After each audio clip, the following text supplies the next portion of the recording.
Assalamualaikum warahmatullahi wabarakatuh.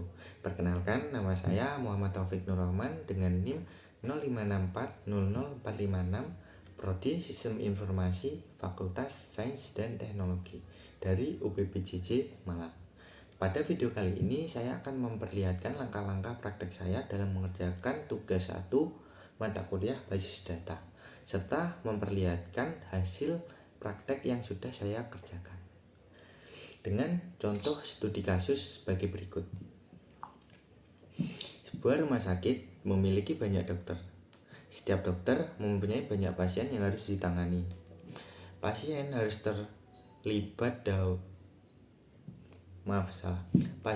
terlebih dahulu mendaftar pada bagian administrasi dengan menyerahkan data dirinya. Data pasien yang telah terdaftar akan diserahkan kepada dokter untuk diperiksa. Pasien dapat diperiksa oleh beberapa dokter sesuai situasi dan kondisi pasien. Setelah pasien selesai diperiksa, dokter membuat resep obat dan diserahkan kepada pasien. Nah, dari kasus ini kita disuruh membuat Entity Relationship Diagram atau IRD. Nah, di sini kita menggunakan 5 langkah. Untuk membuat IRD, di sini saya menggunakan aplikasi yaitu Draw.io yang bisa diakses melalui browser. Buka browser, ketikkan Draw.io.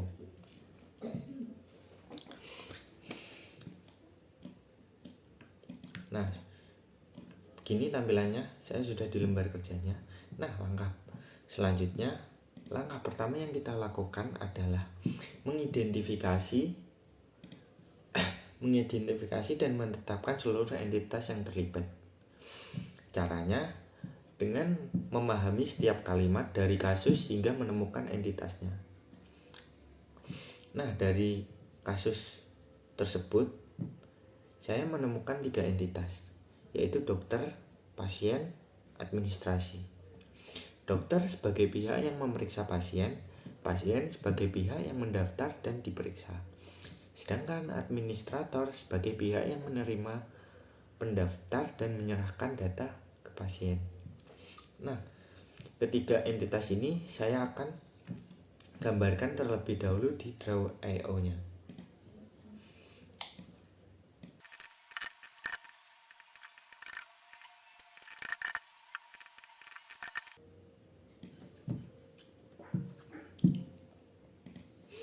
Nah, langkah selanjutnya setelah kita menetapkan seluruh entitas, kita akan menentukan atribut.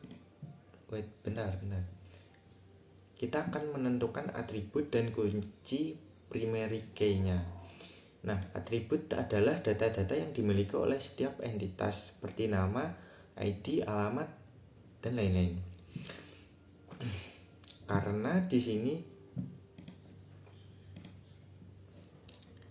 Karena pada kasus ini tidak menyebutkan atribut secara rinci, maka kita dapat menentukannya berdasarkan penalaran dari kehidupan sehari-hari atau yang relevan dengan dunia rumah sakit.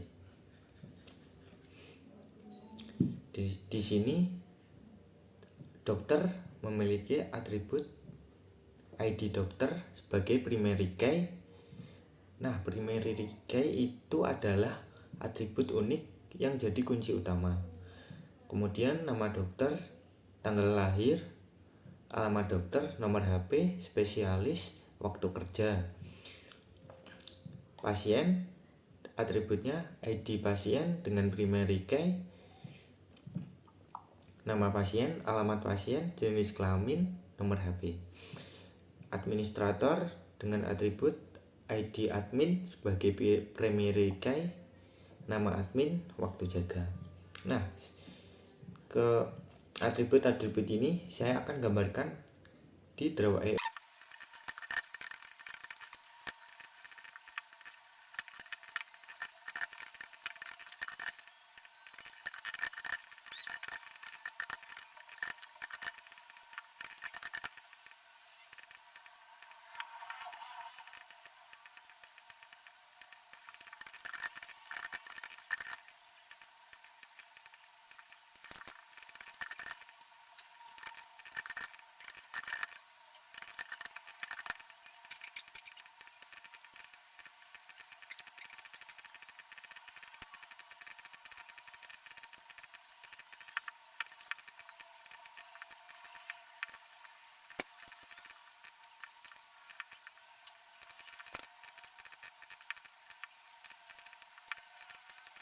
Saya sudah sudah selesai menggambarkannya di Draw.io nya. Langkah selanjutnya,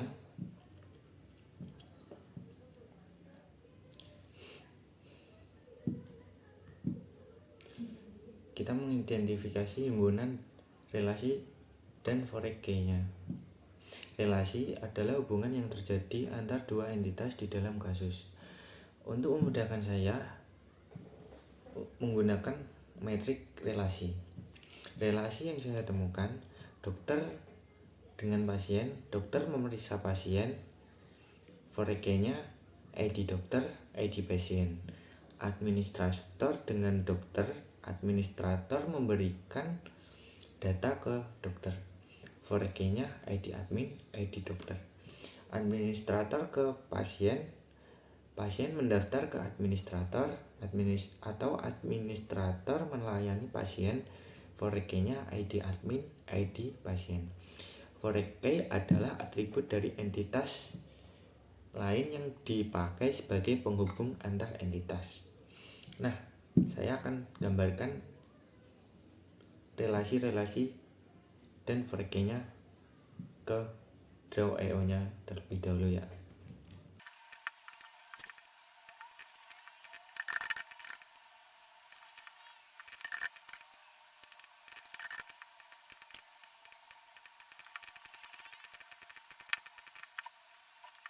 Nah, setelah saya menggambarkannya di Draw.io, langkah selanjutnya adalah menentukan derajat relasi kardinalitasnya.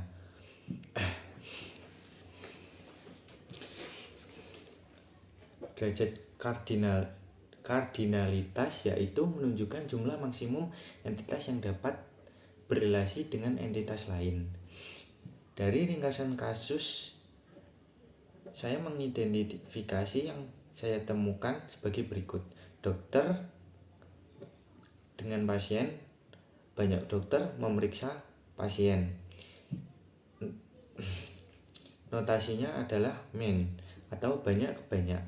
Administrator ke dokter, banyak administrator bisa menyerahkan data ke banyak dokter. Main juga banyak ke banyak.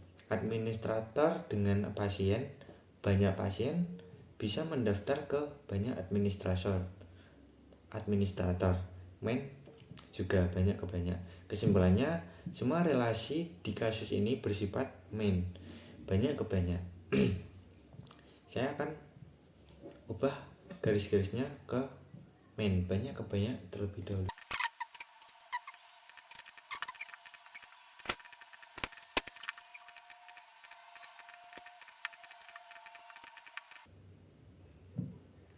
Jadi singkatnya, banyak dokter memeriksa banyak pasien. Banyak administrator menyerahkan data kepada banyak dokter. Banyak pasien mendaftar pada banyak administrator. Nah, selanjutnya setelah ini kita masuk ke langkah ke-5. Nah, langkah ini lumayan penting karena seluruh relasi memiliki nilai banyak ke banyak atau main, maka setiap relasi tersebut berubah menjadi sebuah entitas baru dan atributnya adalah primary key dari setiap entitas yang terhubung.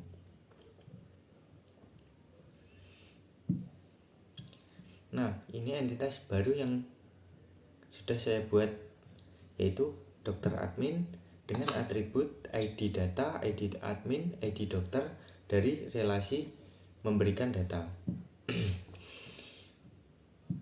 Kemudian entitas kedua daftar dengan atribut ID daftar, ID admin, ID pasien dari relasi mendaftar. Maaf, salah. Setelah itu atribut baru ketiga pasien dokter dengan atribut ID, ID dokter, ID pasien, waktu periksa, resep dari relasi memeriksa. Nah, atribut resep dan waktu periksa saya tambahkan sebagai atribut deskriptif di entitas pasien dokter. Nah, Di sini sudah lengkap, akan saya gambarkan terlebih dahulu.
Nah, dan ini adalah hasil IRD yang sudah saya kerjakan dari contoh kasus yang diberikan.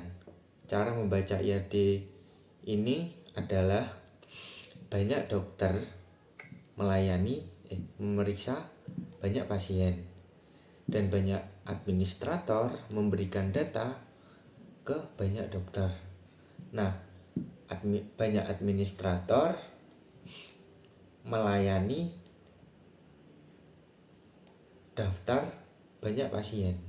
Nah, secara keseluruhan IRD ini telah menggambarkan secara lengkap seluruh entitas atribut beserta primary key-nya, relasi antar entitas beserta foreign key-nya, derajat kardinalitas hingga entitas-entitas baru hasil konversi dari main banyak ke banyak.